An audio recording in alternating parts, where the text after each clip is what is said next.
কথা কস না কে সালাম কথা ক রফিকা হে নাই কথা ক বাবা তোমরা কথা ক মুখটা দেখতে না যায় না অনে আবার নির্মম ভাবে মারলো কেন।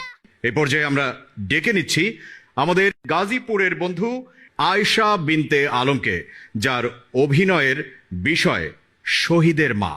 ডেকে নিচ্ছি আয়েশা বিনতে আলমকে। সেরাদের সেরা হয়ে বাংলার বুক জুড়ে বিজয়ের সুরে কথা বলো।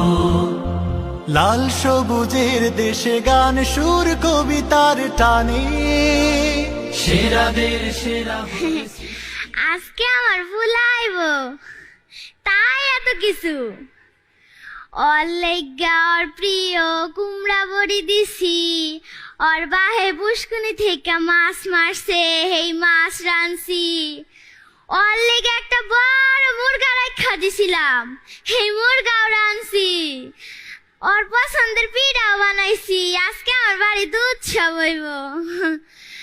তবে আমার পুলা কিন্তু ডাহার মস্ত বড় বিশ্ববিদ্যালয়ে পড়ে। আমার পুলাটা কিন্তু অনেক ভালো বুঝছেন, অনেক ভালো অনেক ভালো। তা কতক্ষণ হয়ে গেল এখনো তো আইতাছে না। সকালই তো আওয়ারনের কথা এখনো আইতাছে না। অবশ্য আমরা গরিব মানুষ তো তাই অত কিছু জুগাইতে পারি না। ওই যে পুলাইব আজকে তাই ওর লেগে সব জুগায় রাখছি। আমগো তো আবার মোবাইল নাই, ফোন দিতে পারি না। ওই যে আমগো পাশের বাড়ি সালাম আছে, ওই সালামের মোবাইল দিয়ে একটু কথা কই। কালকে কথা কইছি, কইলো যে শহর বলে কি কোটা মেদানি আন্দোলন হইতাছে বাপু। আমিও তো আবার বুঝি না। ওই জায়গায় বলো অনেক মারামারি হইতাছে, কেডা জানে পুলাটার কি খবর।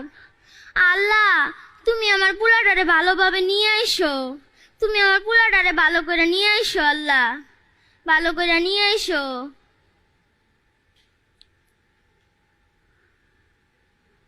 আরে ওইটা সালাম না, হ্যাঁ এটা দি সালামি ডাক দিছে।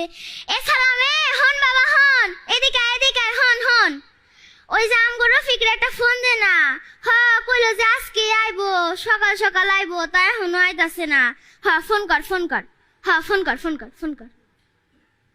হ্যাঁ কি কয় বন্ধ কয়? ও তাইলে মনে হয় মোবাইলে চার্জ ফুরায় গেছে।